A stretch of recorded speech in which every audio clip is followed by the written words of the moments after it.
মই আজি প্ৰথম দিনটোত এই বছৰটো যাতে আমাৰ সুখেৰে যায়, শান্তিৰে যায়, ডিমৰীয়াবাসী ৰাইজৰ লগতে অসমবাসী ৰাইজৰ উপৰিও আমাৰ প্ৰবাসী অসমীয়া যিসকল আছে ভাৰতবৰ্ষৰ বাহিৰত থকা বা ভাৰতবৰ্ষত থকা সকলোকে মই ইয়াৰ পৰা এই মঞ্চৰ পৰা সকলোকে মই শুভেচ্ছা জ্ঞাপন কৰিছোঁ।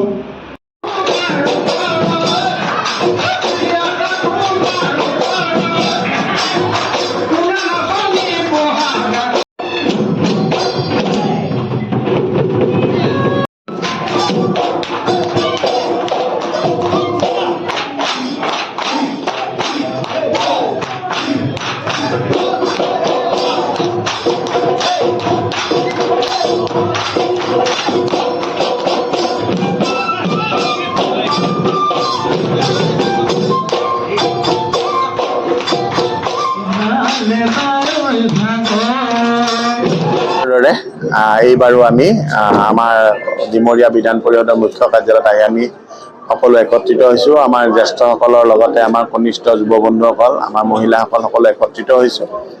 আজি আমি ইয়াৰ পৰাই আমি সমগ্ৰ অসমবাসী তথা ডিমৰীয়াবাসীৰ লগতে আমাৰ প্ৰবাসী যি অসমীয়া আছে ভাৰতবৰ্ষতে হওক বা বিভিন্ন ৰাষ্ট্ৰত যিসকল অসমীয়া আছে তেখেতসকলকো মই আপোনালোকৰ জৰিয়তে ৰঙালী বিহুৰ তথা নৱবৰ্ষৰ শুভেচ্ছা জ্ঞাপন কৰিছোঁ।